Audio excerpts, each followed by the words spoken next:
John Frost looked on the gathered crowd, now 3,000 strong. With heavy heart, his voice rang loud as he sang this loveless song.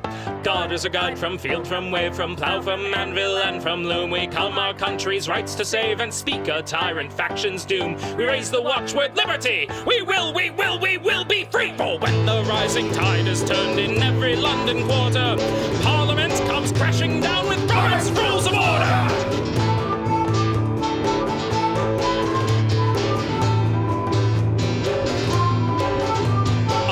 And bobbies took an oath to be our nation's warders, swearing that they would enforce Sir Robert's Rules of Order. To Newport rose a million friends who rallied each supporter to join this flood of working men against Robert's Rules of Order. For when the rising tide is turned in every London quarter, Parliament comes crashing down with Robert's Rules of Order.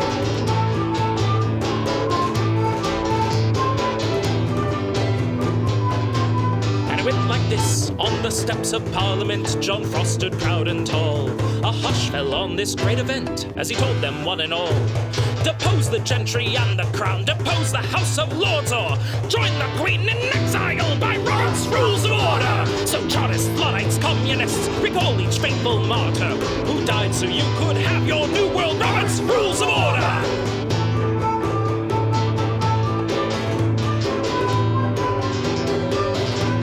Say it loud, vote your favor, shout it high. All in favor, you say aye. Favor, aye, favor. Aye. A mandate of the people's cry. Favor, aye, favor. Aye. Let's hear the opposition side. Like a stubborn donkey's bray. All opposed, you say nay. Opposed, opposed. The motion carries anyway.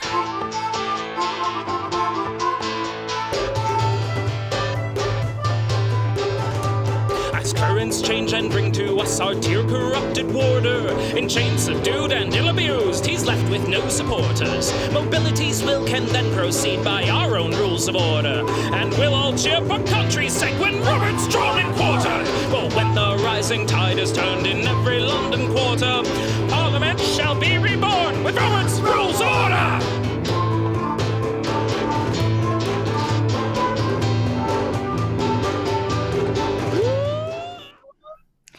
Okay.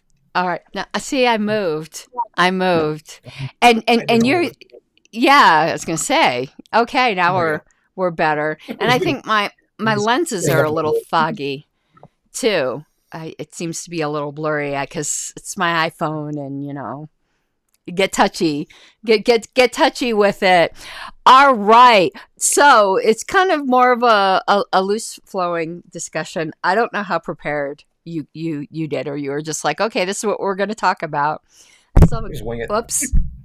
And I still haven't gotten the sleep. I was hard asleep on my pillow just a little while ago. There's several interesting things. I'm sorry? You got bedhead? Yeah, I do. I got the bed crease. I was only slept for like 20 minutes. If anyone, though, has any questions, please stick it in chat. And like I told you before we started, this is also going out on Pink Floyd. What did I do? If you have any questions, here's where you can stick it. Yeah, you can stick it up your chat. Just stick it right on up there. What was that? So what do you mean? I heard a weird echo. Never mind. This is going out on Pink Flame of Liberty as well because I haven't really put out much content this week. It's been a crazy holiday week. There'll be more. I did some Matt. I was going to do some more Matt today, which is why I had the plaid on, but I had it queued up and I just don't think I'm going to have time to do it. So what we're talking about today is suspending the rules, which we all just love from convention. I have like a hotkey for, you know, delegate so-and-so, move to suspend the rules. Okay. But I think it's super, super misunderstood. Yes. And and you jump in whenever, because otherwise I'll just yapper on. It is, if I remember, it's on that test quiz as the exception, and we had this on the calendar too, on the calendar quizzes we were taking, is what is the exception to the general rule that only one question can be pending at any time? And some people will go, no, there's multiple questions pending at a time. Say you have a motion with an amendment and then an amendment to the amendment. There's still only one question pending at a time. So if you're on the amendment to the amendment, you're limited to the amendment to the amendment. You dispose of that, then you move on to the amendment. Dispose of that, then you move on to the main question. Suspend the rules has an exception to that. And do you want to talk about what the exception to that is, or do you want, or do you know where I'm going? What it is, and I'm going to be digging through Robert's to try to see if I can find it. Okay, now I'll say it then, because there's two versions of suspend the rules. You can suspend the rules so that you could take up debate of a thing, or you could suspend the rules and do the thing. So those are two pending questions. In the second case, it's two pending questions at the same time. You can suspend the rules and adopt a bylaws resolution that no one named Mike Seebeck can be a member of the Libertarian Party. So you're voting on two things, and it's the same vote threshold, 2/3. If the vote is yes, you have suspended the rules and adopted the bylaws amendment with one vote. So it's two questions. There's actually three things there, because if they did that, they'd owe me $1,500. Well, we just throw you out. Just get a bunch of us and throw you out. So that is the one exception, is when you suspend the rules and do a thing. The more typical form of suspend the rules is suspend the rules so that you could go on to some other thing. Right. Now, personally, and I think you agree with me, I think that second form should be illegal. And I do too. I feel like researching some other parliamentary authorities like the AIPSC. Forget the Democratic Rules of Order. They just suck. You could do whatever you want. But I really would like to look at the AIPSC to see if that's allowed. Because go ahead. Yeah, the problem with the second form of that is that it actually encompasses more than just suspending the rules and adopting a measure, because it has the effect of not only suspending the rules, taking up the measure, closing debate on the measure if it's debatable, and then moving to adopt it all in one fell swoop. So you're actually dealing with four things at once on there. And that's just insane. But it's still only two pending motions, because contained within suspend the rules is that it's an undebatable motion. But it's screwed up. Very and screwed. If you are suspending the rules to do a thing, and the thing that you want to do would normally be debatable, you are correct. It has shut off debate, such as a bylaws amendment, which is what it's used for a lot of the times. And 9 times out of 10, that's going to be trouble. I know I know how inconvenient it is to have to actually debate something and hear opinions that might not agree with your own, that might be minority opinions. I know how inconvenient that is to some people. But you do usually... Yes, we won't mention any. But you will usually get to a better result. And sometimes it will keep you from adopting something very, very foolhardy. Very, very bad. Now, I don't know exactly what happened in 2010 in Oregon when they amended their bylaws that immediately made their convention invalid because it screwed with their quorum requirements. But I bet you it was done through a suspend the rules and adopt X bylaws amendment so that no one had time to debate or think about it. It probably was. The question, though, becomes, was it self-inflicted on purpose or not? No, I don't think anyone thinks it was. I don't believe it was. Everything I know about the situation, it was oopsie. It was an oopsie. Well, based on understanding as they were going on up there at the time, who the hell knows? But yeah. It was. But I bet you because otherwise it'd be really embarrassing if you guys baited that. Sorry, I don't think even any of the guilty are still in the party, but I bet you. But that's the sort of, we're just going to pretend that's what happened, because that would be a real good explanation and a really good explanation as to why it's usually a very, very bad idea to suspend the rules and to do something. And, you know, if I were I'll throw one at you. Okay. If it was a 2/3 on suspend the rules to turn around and adopt a bylaws change, which in the case of the party would unlock the double 7/8 padlock, would that still be 2/3, or would that require 7/8? It would require that, right. So if the thing you want to do requires more than 2/3, in order to combine the two into one motion, it has to be at the higher threshold. Because there are still state parties that have a constitution and bylaws in which the Constitution is at a 3/4 amendment threshold. So if they were to suspend the rules to amend their Constitution to do X, it would have to be the 3/4 threshold. It'll be the higher threshold. And that makes sense. Yeah. Otherwise, it creates a large yellow light that people could run and cause all sorts of havoc. Yeah. So now, here's the trick question. God, and I hate this question, and this is something that actually in AIPSC also isn't allowed. And once, sometime down the road, even though it's kind of weird to call ourselves a cult of RONR, I'd like us to start going through some AIPSC stuff to start to learn it. I'm becoming a bit of a fan. There's some drawbacks on some of the things, but other things I think have a bit more clarity. So, for instance, this is a trick question. I'm going to see what people, and I do see your question, Midwest, but we don't talk politics on this show. We do a little bit on jokes, but this isn't a political commentary show. It's Robert's Rules. So if you want to talk about Robert's Rules, we'll do that, but we're not talking about annexing Canada and stuff like that. Unless we want to talk about what motion would be required to do that. I know because it's on Pink Flame of Liberty, which is mostly political, but whatever. We make snarky comments about politics, though, mostly LP politics, and we've always done that. So that's nothing new. Here's the trick question for anyone who is in the audience and might be curious.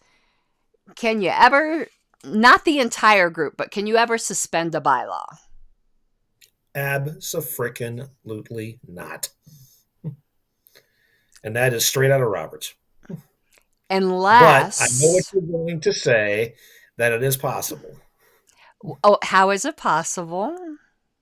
Because it is possible to have a majority of the membership do a suspension of the bylaw because they will interpret it per rules of interpretation, and then turn around and reestablish it after the fact. No, I was actually going to go someplace else. I was going to go somewhere else with that.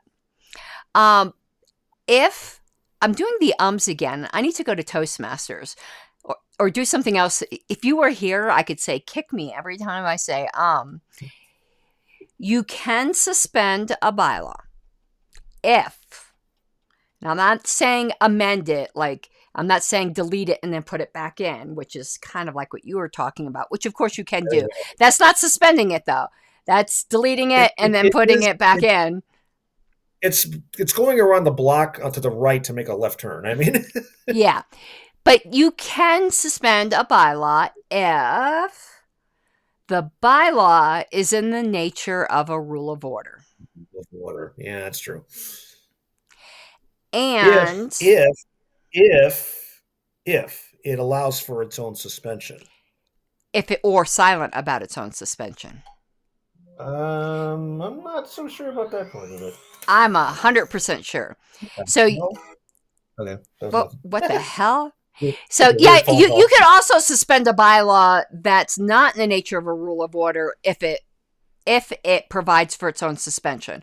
But just say it's a bylaw in the nature of a rule of order, and it doesn't say it's not suspendable, then it is suspendable. That's not what 25.7 appears to say.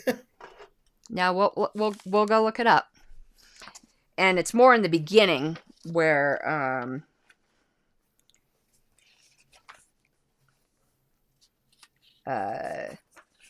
1 second here. Suspension of the rules. Page 248. If we go back to the very beginning of the story, 2.8. What? We'll go to your citation too to make sure there's no contradiction. But I know where I'm getting this from is from the very beginning. Yeah, so 2.8.4, Constitution and bylaws includes all rules that the society considers so important that they cannot be changed without previous notice to the members and the vote of a specified large majority, such as 2/3, and B, cannot be suspended, with the exception of clauses that provide for their own suspension under specified conditions, or clauses in the nature of rules of order. So any bylaw can be suspended if it provides for its own suspension, or any clauses that are in the nature of a rule of order. And I am inferring from that, as long as it doesn't specifically say this cannot be suspended. Because the default... I'm sorry? Here's what 25.7 says. But here's what 25.7 says. Rules that cannot be suspended. Rules contained in the bylaws or constitution cannot be suspended no matter how large the vote in favor of doing so or how inconvenient the rule in question may be, unless the particular rule specifically provides for its own suspension, or unless the rule is in the nature of order of 214. Yeah, that's the same thing 2.8 says. So if it's properly in the nature of a rule of order, it can be suspended, even if it's in the bylaws. That's why you shouldn't. That's why you shouldn't put rules of order in the bylaws, because it confuses people. And if you do, you make sure you explicitly indicate that they're a rule. Well, then you usually just put them in convention rules or some other kinds of rules.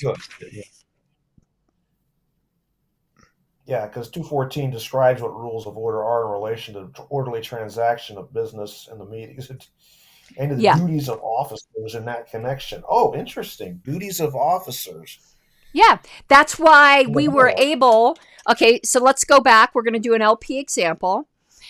Yeah. It was ill-advised. I was not in favor of it, so I have no problem saying this. But there was a motion to vacate the chair at the very beginning of the convention, before anyone knew Whitney was sick, because I would hope nobody would want to do that to a sick person, but they were trying to have her not be the convention chair and have Ken Molman be and it ended up that way anyway. They didn't know she was sick at the time.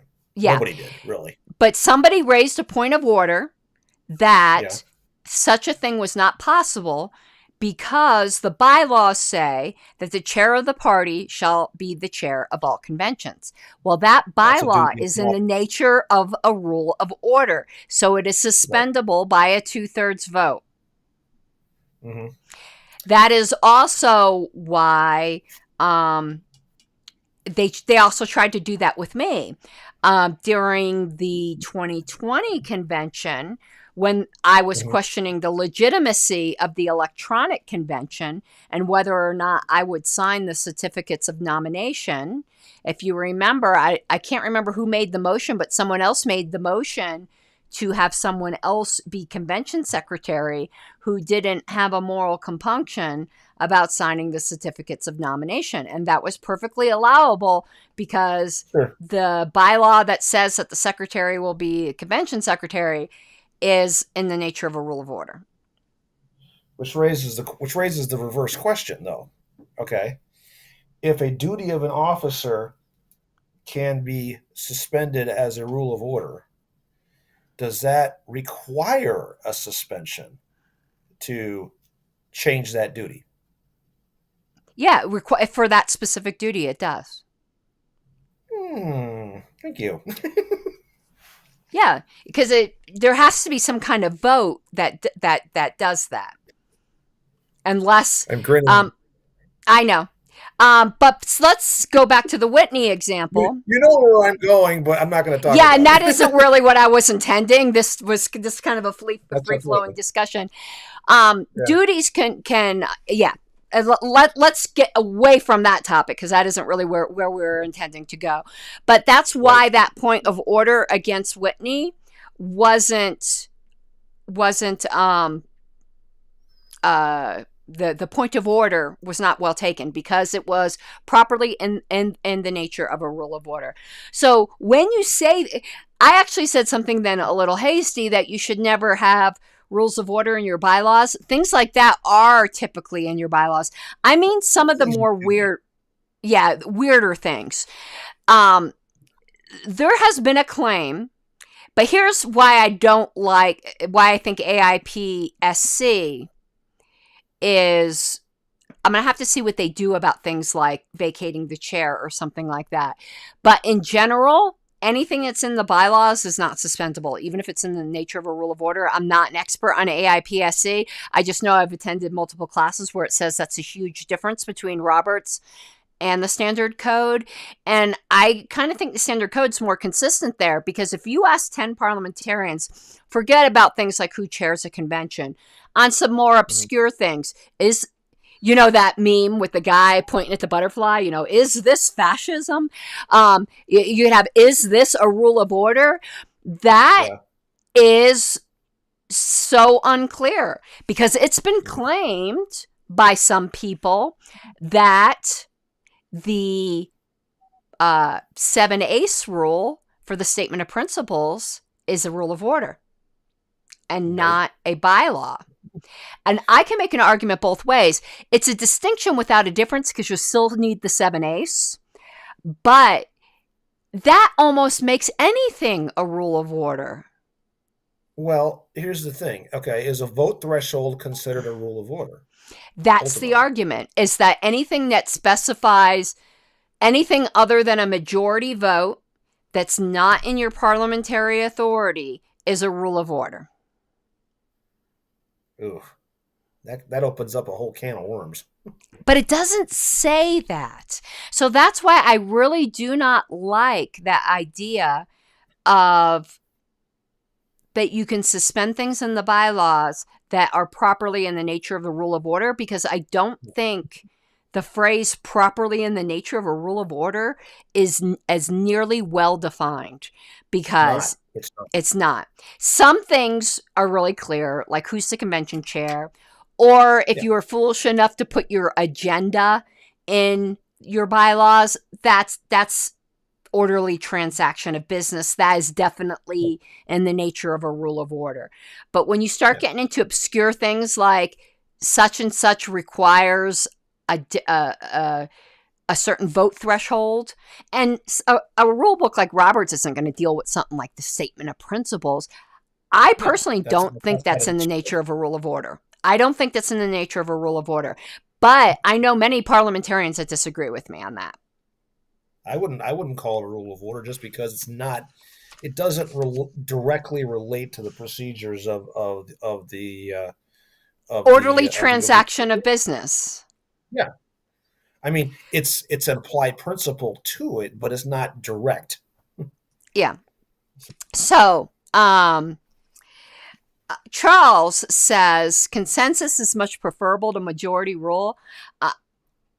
In a voluntary society, when I say society, I don't mean society as in the world at large. I mean as an assembly. In a voluntary assembly, I actually don't agree with you. There's a great article. We went over a bit of it last episode in that compared consensus versus Robert's requirement for a majority. Mike and I were involved in the nightmare of a committee that allegedly, we weren't on it, but we were observing it. If Colorado a few years ago, it's not the best way to get to the best result.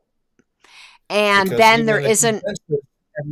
In a consensus, everybody can be wrong. and you don't have minority reports. And sometimes the Yep. minority reports end up being very valuable. Anyway, speaking with you about Colorado bylaws, you and I need to talk about that, because I'm going to be, well, we'll talk about it. We'll talk about it. Yeah, that's a whole different. It's a whole different long discussion. Alrighty, so let's go back to the basics. It says, so why even would you ever suspend the rules? You adopted rules. Why would you ever want to suspend them? And what are the... Yeah, and what are the rules? So the rules are Roberts, what's in Roberts, unless it says it can't be suspended, which is only very few things. These are rules of order. Rules Right. of order can be in your standing rules. Or your special rules. Yeah, Policy well, amendment. yeah. Yeah, it's convention rules are called standing rules, I think, even though they contain special rules of order and standing rules, which are different things and have different vote thresholds. But The middle area, they got to clean it up in Roberts. yeah. Yeah, you can adopt, though, special rules of order, which, like in the LP, are in the policy manual, though there are standing rules in there, too. So a special rule of order, an SRO, you can adopt. But it says you would want to suspend that rule when it's desired that the assembly take up a question or do something that would be in violation of a rule that applies. It can be proposed in some cases to suspend the rules to permit accomplishment of the desired purpose. So, for instance, say we'll use the LP as an example. I don't even know if the agenda actually says this. I think it did at one time in our special rules of order in the policy manual, that the last meeting of the year would be the budget meeting, which it normally is. But there's been a few years where the budget was adopted in January rather than in December. That's a rule that can be suspended. Yeah. So that's an example. I'm trying to think of something else from the policy manual that could be suspended. Interesting. Could the LNC suspend free substitution of alternates? Ooh. It's in the policy manual. In the policy manual, it's not in the bylaws. It just That says does there will pertain- be alternates. That does pertain to the orderly conducting of business.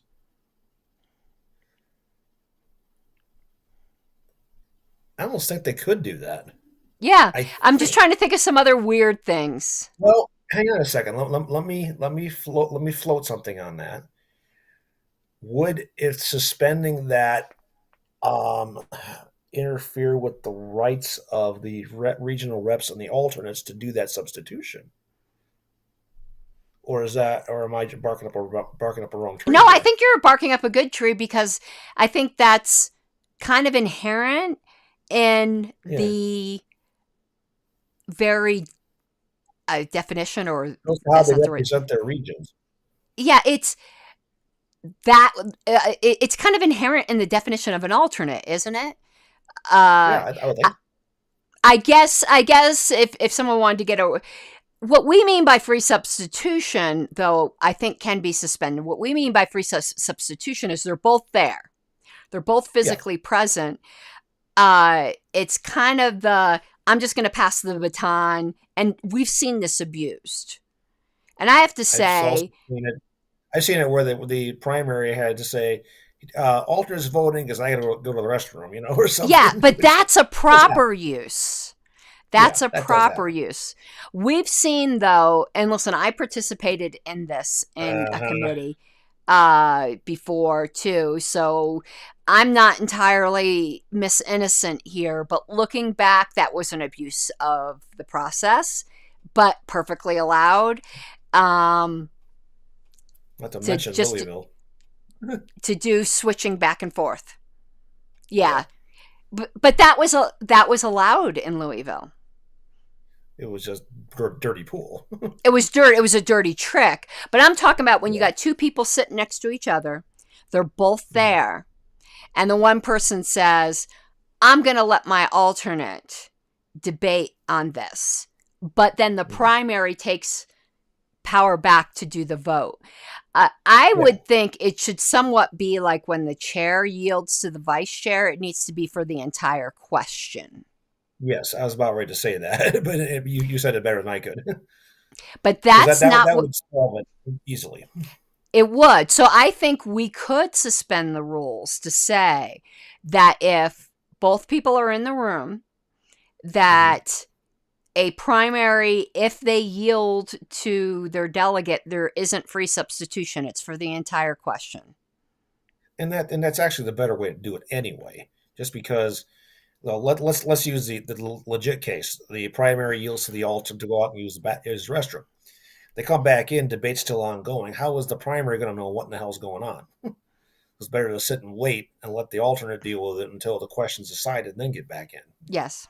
It's just good governance, for lack of and good common sense. So, We're gonna put up something here, even though we're not talking. This is the only sidetrack we're gonna do about consensus, because we do have a topic for this particular show. But Charles Stewart said disruptions, because in arguing for consensus, disruptions frequently are brought in by delegates who use rules of order for creating gridlock, and whom I think there's a misspelling. They're not good faith participants in the community. We've seen that happen a million times. The solution to that is a good chair that keeps things moving. Gridlock cannot. I'm sorry? He also knows how to handle it. Yeah. And this has happened throughout the years. We might be thinking of a specific convention right now, but it's happened multiple times, that the solution to that is a chair who can control the room. It is not possible for delegates to create gridlock without, I'm not going to say the consent of the chair, but without some fault on the part of the chair. The buck stops with the chair. The chair needs to see that going on and put an end to it. That does not, in my opinion, favor consensus, because what happens with consensus is shyer people who then think, oh my God, I'm the one holding up everything, and they might have an excellent point, get bullied into silence because they don't want to be the one to break consensus. Consensus is a way, right, of intimidating people into going along to get along, when it's understood by everyone that everyone has a vote, and that one lone no is something they have a right to and they can't be bullied out of. I think that is far, far better than consensus. And I'll give an example of Mark Montoni in this. And he used to be on I think he said it was a zoning board, and there were 17 people on it. And he said nearly every vote was 16-1. And he said that one vote meant he was doing his job. Mm-hmm.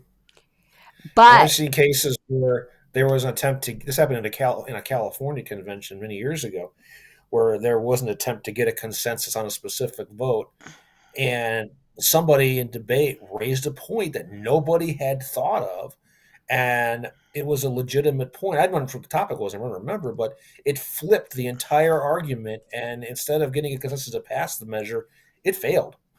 yeah, Because all of a sudden people are like, oh, we never considered that. They're right. Boom, never mind.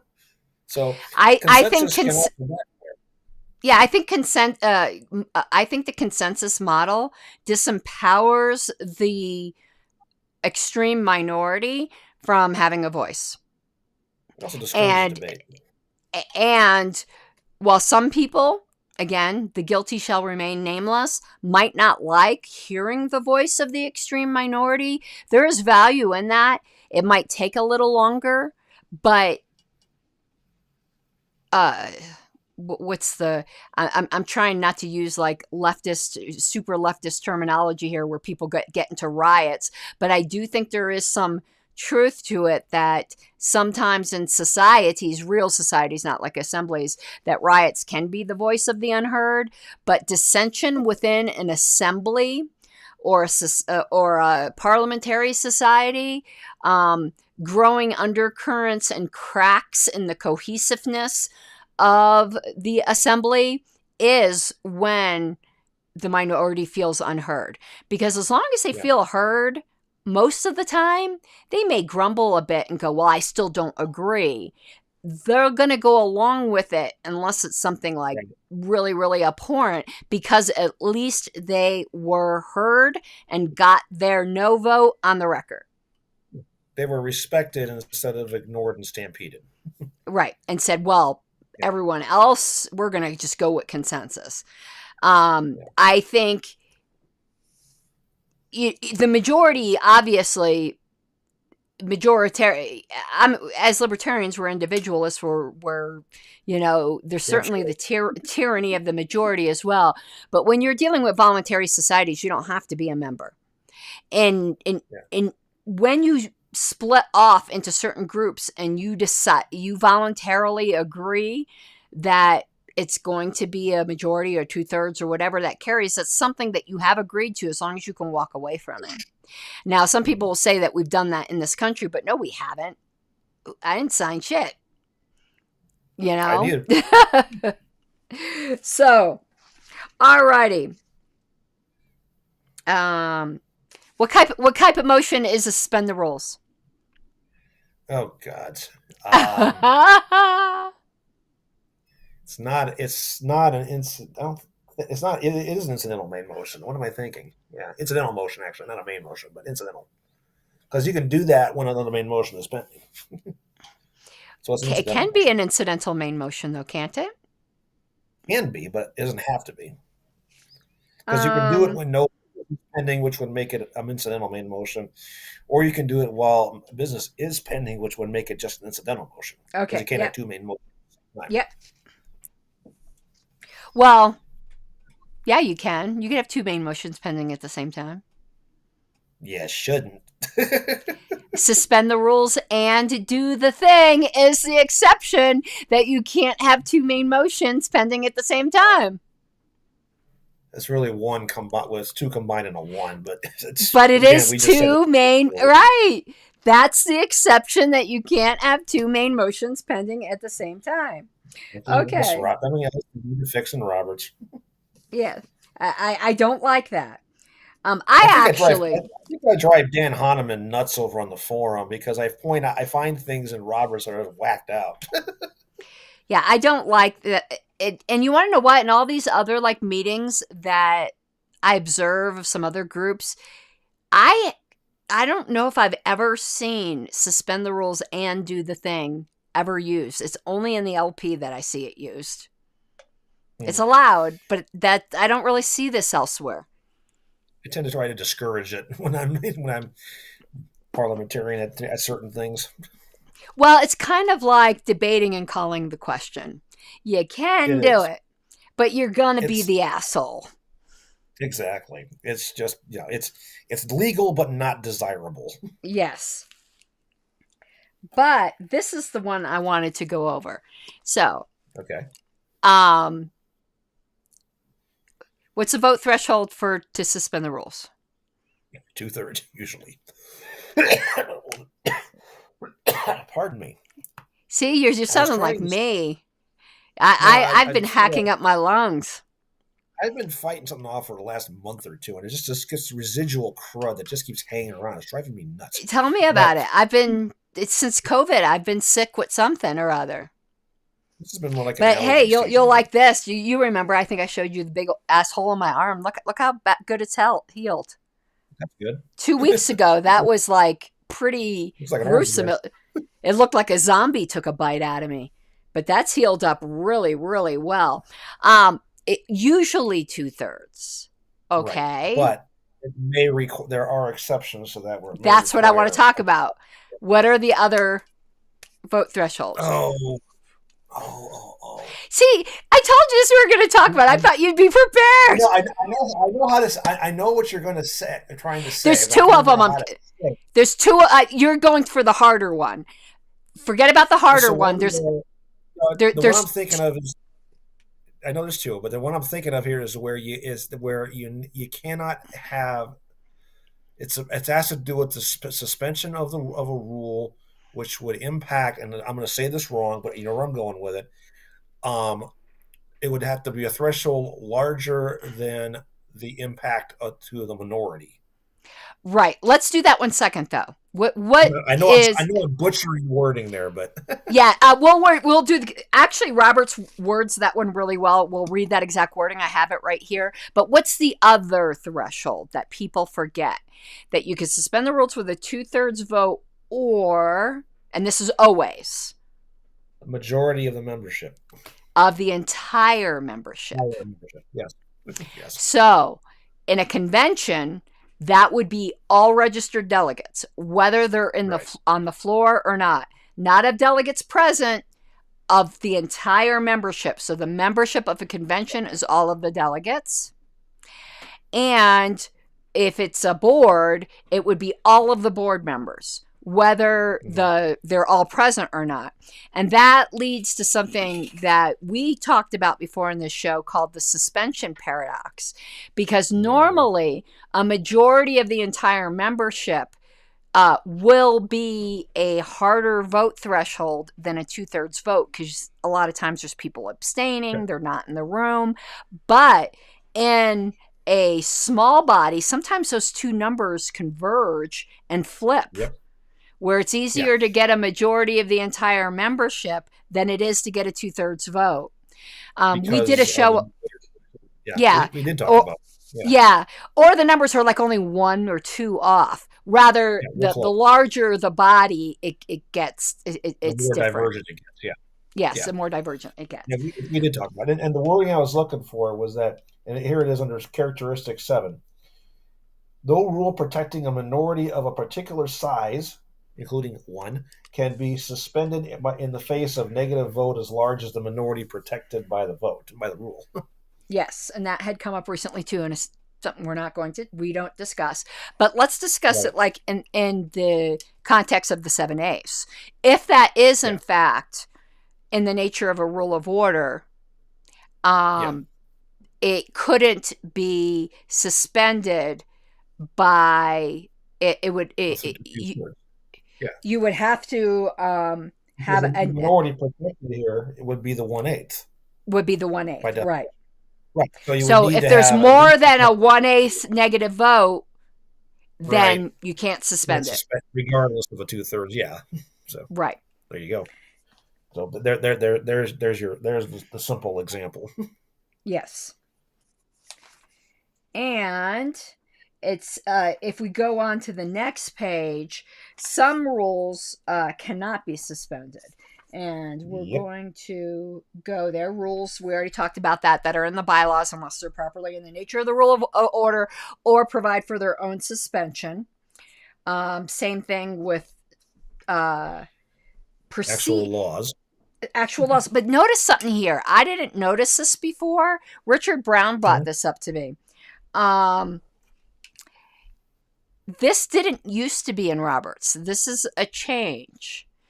You are allowed to have, for instance, the Society of Bank Robbers, in which your bylaws deal with how to rob a bank, which is all obviously very illegal. And normally laws supersede bylaws, so it would seem like your society itself would be null and void. But if you read that again, though, there's an adjective that's been added to 25.8. It says, no applicable procedural rule. Mm-hmm. So you can have a society that has bylaws that that dictate you to do illegal things. You're not violating a procedural rule. Yeah. And I don't agree with that. I mean, I'm not a law person as it is, but like we have to live in the world that we're in. Then, because I could tell you within the legal field as a paralegal, like we're arguing what is actually a rule of order. There are some that are clear. There are some that are fuzzy. What's a procedural rule, procedural law versus a substantive law? That's also a huge debate because there's a huge gray area there too. There are some that are clear, and then there are some that are not. For the lay people here, what is considered a substantive law? Oh God, you have to come up with Well, you can't murder somebody. Murder. Okay. And procedural one would be like the flag code. Okay. I mean, I'm just Can it pulling can it stuff go to out. the block? Yeah, just pulling stuff out my booty, but like those are the sorts of things, Okay. But there's a lot that is a gray area. Is Hmm. you have to drive on the right, what side of the road we drive on here, as opposed to England. Is that procedural law? Is that substantive? That's Well, it's governing the procedure of how you drive, but it's also right. dealing with safety. And if all of a sudden Well, you go on the other side that's of the the theory road, anyway. there's huge debate, and that's probably one that lawyers could clear up really quickly. But I'm just saying, there's gray areas even in the law. But it says Yeah. no applicable procedural rule prescribed by federal, state, or local law can be suspended unless that rule specifically provides for its own suspension. What is it? That's unclear. Does it mean within the law it provides for its own suspension, or does it say you can't suspend it unless within your own bylaws you say we don't care that it can't be suspended?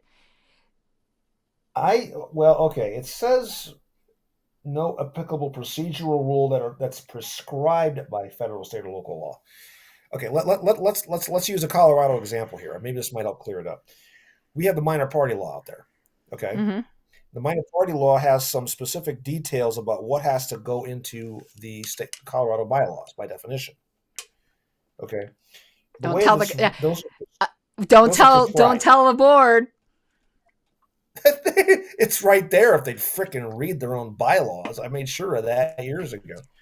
But the thing Bylaws? of We it don't need is that bylaws. they need to read they need to check their appendix. But anyway, but those are prescribed by the state law that have to be in there. So you could argue that those rules, if they're rules, can't be suspended. But Unless there's what is it also unless it allow the rule in the bylaws would provide for its own suspension. is it saying the rule in the I know. bylaws or the rule in the law? I think it's I'm saying unclear what rule it's referring to there. I think the way it's worded, because talk about procedural rules versus the laws, I think they're applying it to the rules in the bylaws. Because how the hell are you gonna have you ever seen a law in federal, state, or local or whatever that can be suspended? Well, I I know ain't ones seen one that yet. I have actually, but they Okay. don't call it suspension, but it's in the major party law in uh, Colorado that Yeah. says about major parties and primaries that they can put in their bylaws that they're opting out. Oh yeah, And we can that do that is too. a kind of, yeah, we do that we don't have to though. No, we have the option. We did that in the abundance of caution in case the law changed and somebody missed putting Yeah. that in the bylaws. But the major parties can opt out here. It requires a really high vote threshold per state law to put it in their bylaws, but they can put Mhm. it in their bylaws. And to me, that's a kind Right. of suspension of the state law that the major parties will participate in primaries. It could be seen that way. Yeah, but Could I think also it's be like they did. a three-fourths Yeah, vote, and it can be in their bylaws. yeah, that's a Okay. large one. So Rules which embody a fundamental principles of parliamentary law, which, this is a by big. the way, are not listed anywhere. There are some things that everyone agrees are fundamental principles of parliamentary law, but there's some really good issues of the National Parliamentarian which like are titled these really tantalizing things like have I discovered a new fundamental principle of parliamentary law? But And that's here's like, something else that we need to clean up in Roberts is they need to yeah, clearly define those. but it says such as the rule that allows only one question to be considered at a time cannot be suspended even by a unanimous vote. But we already talked about an exception to that. Yep. Welcome to the Um, contradiction. yes. Thus, since it is a fundamental principle of parliamentary law that the right to vote is limited to the members of an organization who are actually present at the time the vote is taken in a regular or properly called meeting. The rules cannot be suspended to give the right to vote to a non-member or to authorize absentee voting, but you can authorize that in your bylaws. You can't suspend a rule to do that, but you can put it in your bylaws. Right. Also, here's the same thing about cumulative voting, and we talked about this in the bylaws committee, that it has to be authorized in the bylaws in order to allow cumulative voting. And it also says rules protecting absentees cannot be suspended even by unanimous consent because the absentees do not consent to such a suspension. That is why notice requirements are sacrosanct, because notice requirements protect absentees. Even if you think the notice requirement, like we were talking outside the show, of 120 days, and maybe it's not for a really large body, 120 days might not be like a really, to me, that seems like a really long notice requirement, but it's up. But it's protecting absentees. It can't be suspended. Yeah. And we're more preferable to shorter periods anyway. Right. And you can't suspend basic rights except through disciplinary proceedings. And even then, has to be done a specific way. Yeah. All right. That's really all I want to talk about with suspending of the rules. There's one more. There's one more. Go ahead. Rules that have their application outside of a session in which is in progress can't be suspended. Correct. It can only be for things that are happening within that meeting. Right. Right. So we can't suspend a rule that says that at the next meeting we can do X, Y, and Z. No, we can only apply it for this one. And there's a good. It kind of ties into the whole protecting absentees and all the notice stuff at the same time. Because let's face it, who knows who's going to be at the next meeting? But this all gets a little tricky. But that's why I wanted to talk about it a little bit. Yeah, good stuff. And Richard Brown wasn't here. I'm sure he would have had some good insight. But all right, this has been an hour of just talking about suspending the rules. We're such exciting people. Well, look at the bright side. It's a complex topic. It's not really controversial. Although we did find some issues. Yeah, we did. I think it is a little bit controversial. Although all right. I'll throw one at you. I'll throw one at you for a future show. Okay. The relationship between the straw poll and the prohibition and a motion to postpone indefinitely to gauge the reading of the room. That came up on the forum about a month ago. Oh, really? See, I was pointing out there that you could use the motion to postpone indefinitely as a way of conducting a straw poll without conducting a straw poll. Well, you could also use, what was that tactic? Last week it said to gauge the strength or weakness of your position. That is, the motion to postpone indefinitely. Was that it? Okay, yeah, yes. We did talk about that then. That's and we said that was a legitimate tactic, and it was saying kind of that article was implying that it was kind of like a misuse. Yeah, and you can also do it by going into some forms of the committee of quasi committee of the whole too. Is that Gene? Yeah, that's Gene. When did you change your name, Gene? That's Gene.